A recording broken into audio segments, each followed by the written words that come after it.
प्रिय दर्शकों, वैसे तो जन्म कुंडली में कई तरह के शुभ और अशुभ योग होते हैं।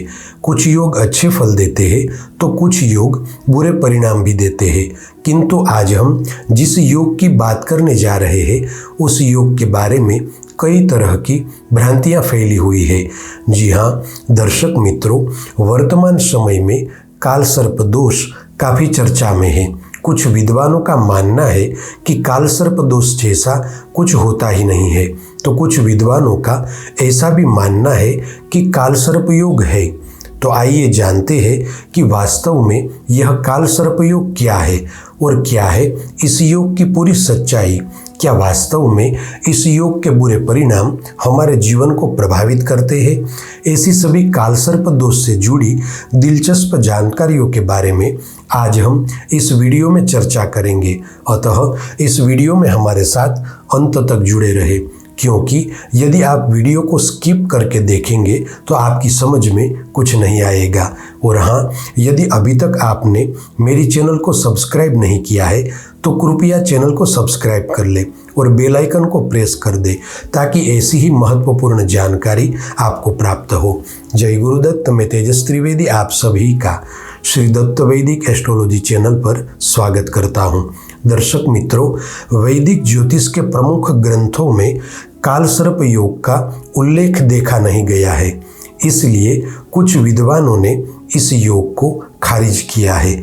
लेकिन यहाँ पर एक बात समझने की आवश्यकता है कि असल में ऐसा भी होता है कि समय के चलते ज्योतिषीय क्षेत्र में नए नए संशोधन होते हैं और उसी संशोधन के आधार पर नई चीज़ें सामने आती है।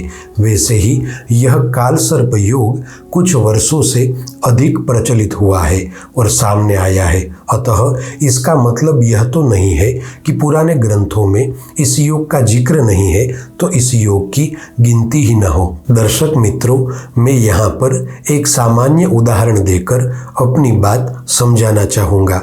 इस बात को समझने के लिए मैं आपको भूतकाल में ले जाता हूँ। वैसे तो आज के समय में भौतिक विज्ञान ने इतनी उन्नति की है कि हम आसमान को छू रहे हैं, किंतु अगर हम भूतकाल में जाकर देखें तो आज से 60 साल पहले भौतिक विज्ञान में किसी भी जगह पर मोबाइल फ़ोन का जिक्र नहीं मिलेगा, क्योंकि तब हमारे पास ऐसी कोई भी तकनीक उपलब्ध नहीं थी। किंतु आज भौतिक विज्ञान ने नए नए संशोधन के माध्यम से मोबाइल फ़ोन की शोध की है। तो क्या हम वर्तमान समय में इस बात को नहीं स्वीकारेंगे? ऐसे ही काल सर्प दोष का उल्लेख भले ही पुराने ग्रंथों में न हो, किंतु इस योग का अस्तित्व है, उसे हम नकार नहीं सकते। हालांकि हमारे समाज में काल सर्प योग को लेकर काफ़ी सारी भ्रांतियां फैली हुई है। यदि किसी भी जातक या जातिका को जब पता चलता है कि मेरी जन्म कुंडली में काल सर्प दोष बन रहा है तो वह मानसिक रूप से तनावग्रस्त हो जाते हैं। किंतु यहाँ पर आपको जरा भी डरने की या चिंता करने की ज़रूरत नहीं है, क्योंकि काल सर्प दोष के कई सारे प्रकार होते हैं।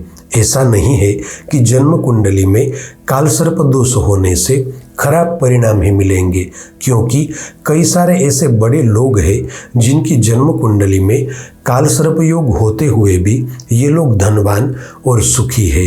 इसलिए आपको जरा भी डरने की या चिंता करने की ज़रूरत नहीं है। बस आपको अच्छी तरह से काल सर्प योग को समझकर उसका सही तरीके से उपाय करना है। प्रिय दर्शकों, ऐसा नहीं है कि काल सर्प दोष के अशुभ फल ही मिलते हैं। काल सर्प दोष के कई सारे सकारात्मक प्रभाव भी है। जिन जातकों की जन्म कुंडली में काल सर्प योग होता है उनमें काफ़ी कर गुजरने की ताकत होती है।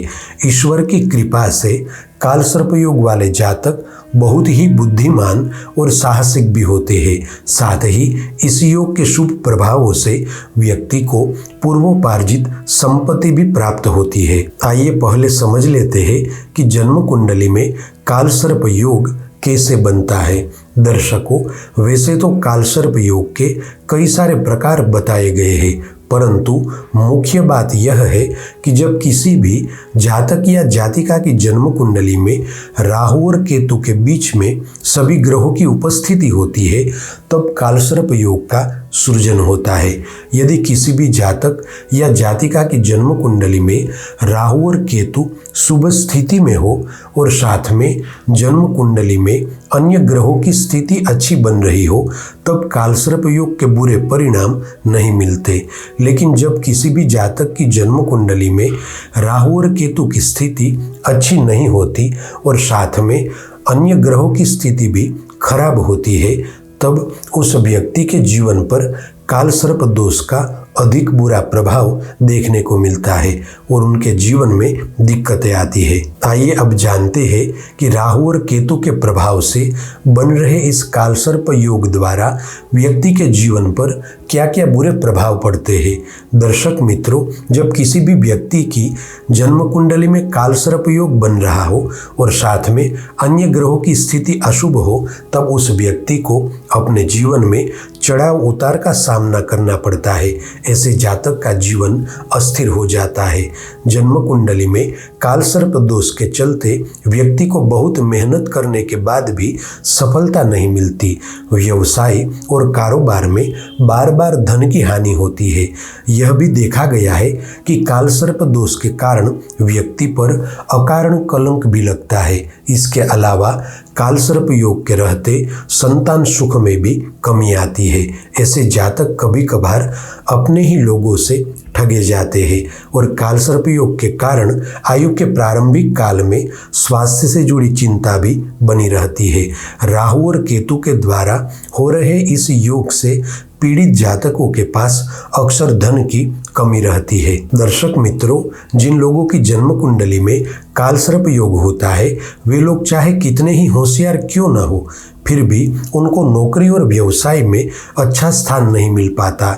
इसके अलावा पढ़ाई लिखाई में भी अंत तक सब कुछ अच्छा रहता है, लेकिन जब बात परिणाम की आती है तब परिणाम न्यूनतम आता है। साथ ही कालसर्प योग वाले जातक किसी भी कार्य को पूरी मेहनत से पूरा करते हैं किंतु अंत में उस कार्य का श्रेय कोई और ले जाता है। इसके अलावा कालसर्प दोष के चलते रात को सोने के बाद भयावह स्वप्न भी आते हैं। साथ ही इस योग के बुरे प्रभावों से घर परिवार में अशांति का माहौल बना रहता है। दर्शक मित्रों, ये एक ऐसा योग है जिसके कारण व्यक्ति अपनों से बिछड़ता है और कई बार कालसर्प से पीड़ित व्यक्ति खुद को ही नुकसान पहुंचाता है। कालसर्प दोष के कारण व्यक्ति को विदेश गमन में भी बाधाएं आती है और कभी कभार यह भी देखा गया है कि जातक विदेश तो जाता है किंतु वहां जाने के बाद फंस जाता है और किसी न किसी वजह से वापस नहीं आ पाता। दर्शक मित्रों, इस वीडियो में हमने आपको कालसर्प दोष के दोनों ही पक्ष के बारे में बताया है। अब यदि आपकी जन्म कुंडली में कालसर्प दोष बन रहा है परंतु जैसे कि मैंने आगे बताया कि राहु केतु और अन्य ग्रहों की स्थिति शुभ है तो आपको सकारात्मक परिणाम मिलेंगे। किंतु यदि आपकी जन्म कुंडली में राहु केतु और अन्य ग्रहों की स्थिति अशुभ है तो आपके जीवन में काफ़ी सारी दिक्कतें आ सकती है। इसलिए यदि आपको अपने जीवन में अशुभ परिणाम मिल रहे हैं तो कालसर्प दोष का वैदिक विधि विधान करवा ले ताकि आपका जीवन सुखी और समृद्ध बने। साथियों, आज के लिए बस इतना ही। ऐसी ही ज्योतिष से संबंधित जानकारी के साथ अगले वीडियो में फिर से मिलेंगे। जय गुरुदत्त।